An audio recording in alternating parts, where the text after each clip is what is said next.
En esta ocasión vamos a hablar de la educación, pero para ello hay que mirar el pasado para comprender el presente y poder crear nuevas mejoras para el futuro.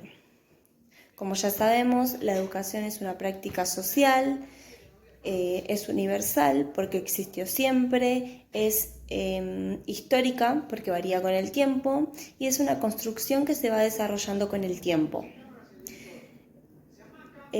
Somos sujetos historiadores y los aspectos políticos, económicos, sociales, culturales y religiosos nos determinan como tal, nos determinan como sujetos.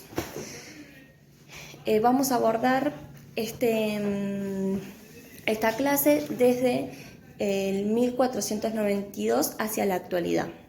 Para comenzar con esto, vamos a enfocarnos en el texto de Arata, donde nos habla sobre pensar históricamente. Pensar históricamente es producir un pensamiento organizado y recortado con una cierta representación. Es decir, que no existe una única mirada o una única historia. Por eso hay que abordar la historia para que no haya una única mirada. También nos dice este autor que hay tantas miradas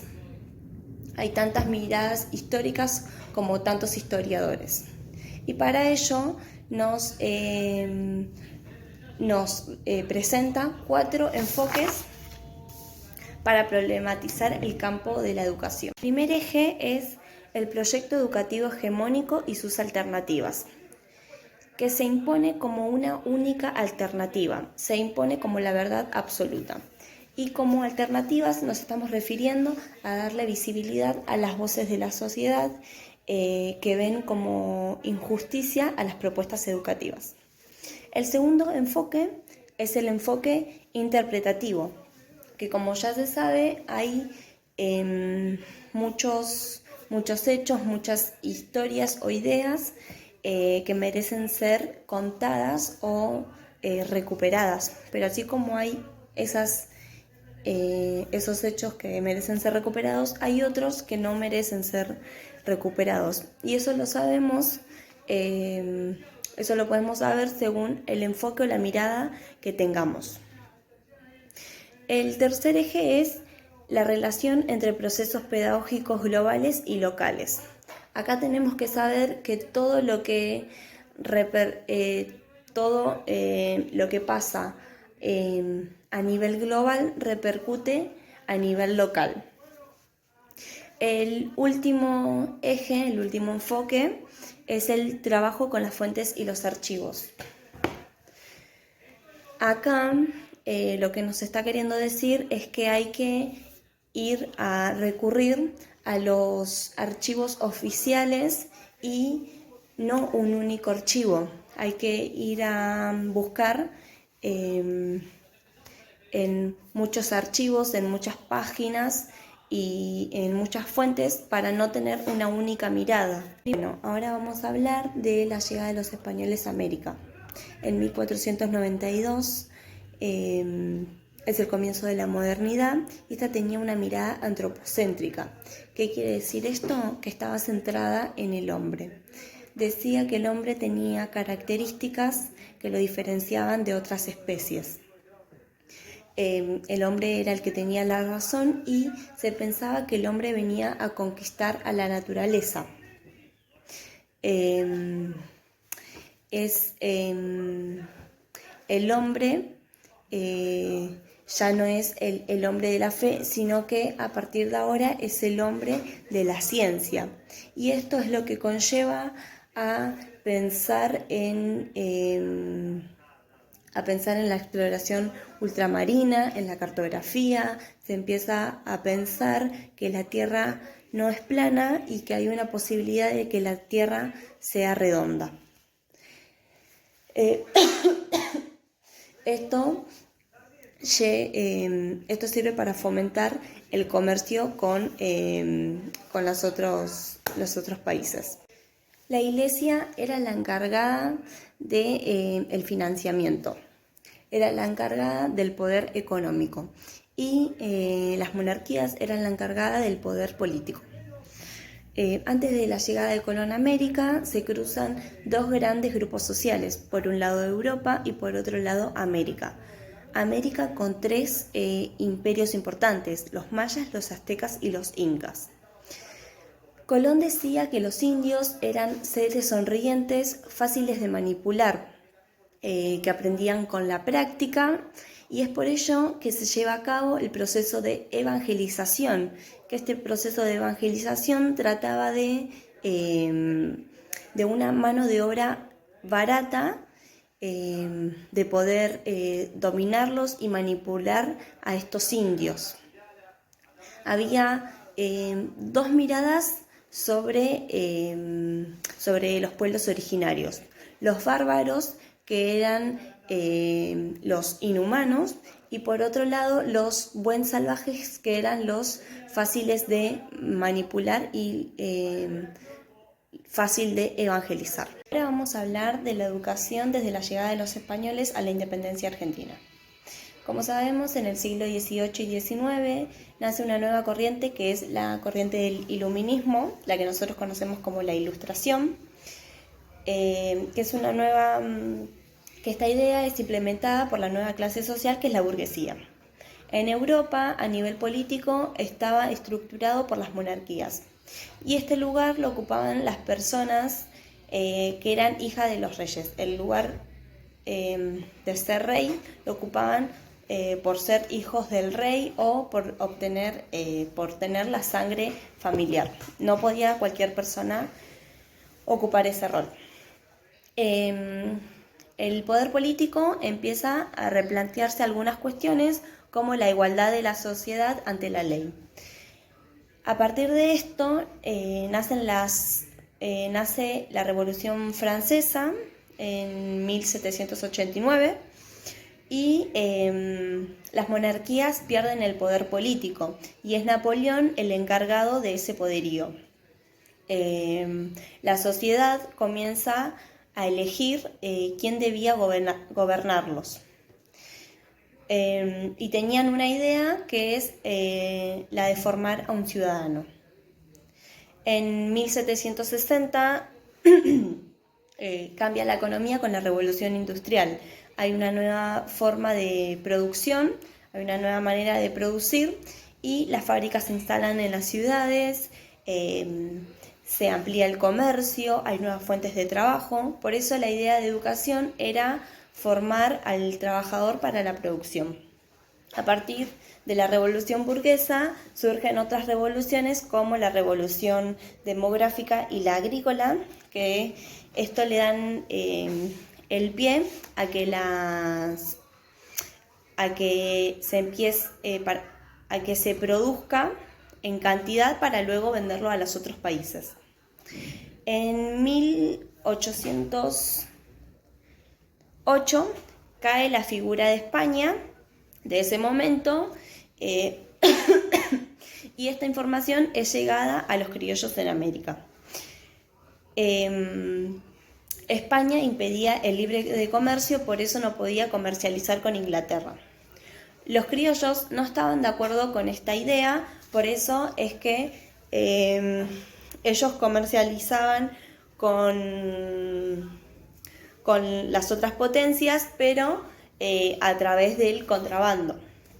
A partir de esto es que surge la idea de independizarse.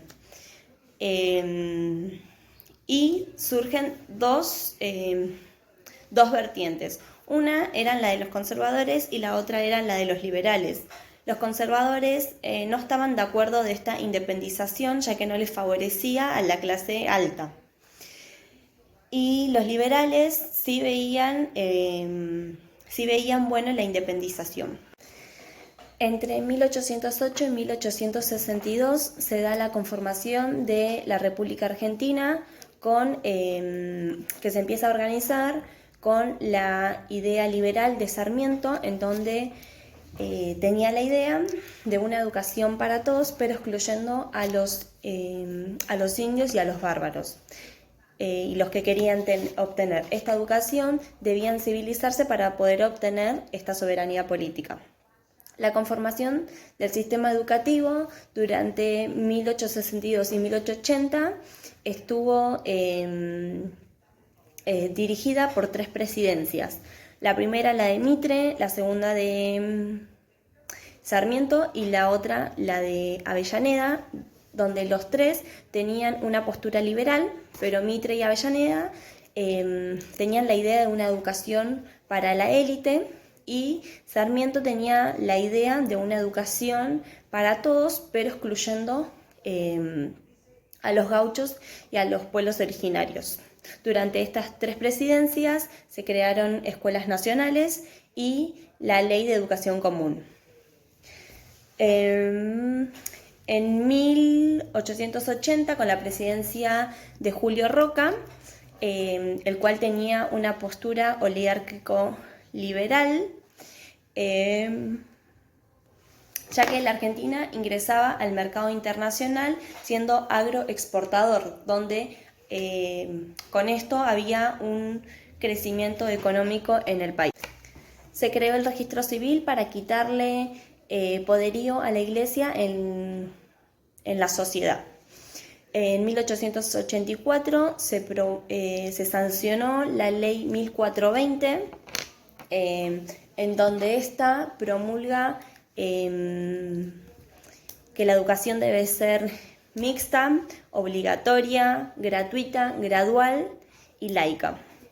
En 1905 es sancionada la ley Laínez, en donde sale este proyecto de ley porque decía que había un alto crecimiento de analfabetización y esto impedía el crecimiento en el país. Por eso sale este proyecto para que el Estado crea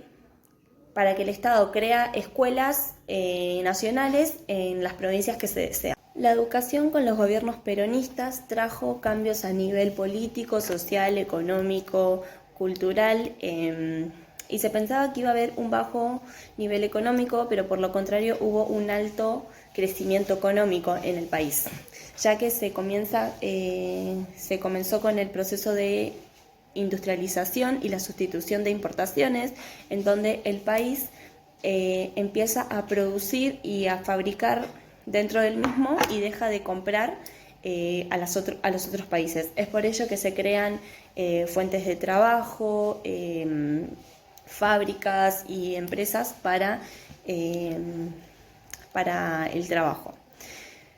Se incorporó los derechos del trabajador, es por ello que comienzan las vacaciones pagas, los salarios, se le dio un papel importante a las mujeres, donde era Evita la encargada de llevar a cabo este proceso. También se le dio un papel importante a los ancianos, en donde se les da la jubilación. El proyecto educativo peronista estaba basado en formar al ciudadano, pero al ciudadano peronista. Por eso había en las escuelas un adoctrinamiento y un control a través de los libros y los modos de enseñar en la misma. En la última dictadura militar podemos decir que era un gobierno de facto. En 1976 irrumpe un golpe de Estado en Argentina y había una lucha entre los militares y los peronistas.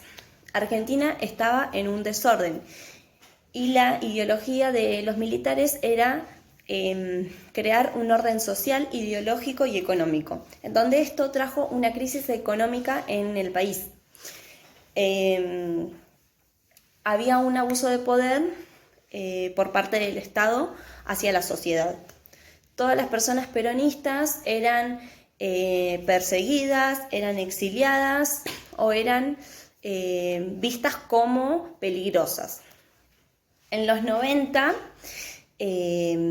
se plantea un nuevo agente como rol del Estado, que es el mercado, en donde tienen unas políticas neoliberales que su rol era poder achicar el rol del Estado. Y para ello lo que hicieron,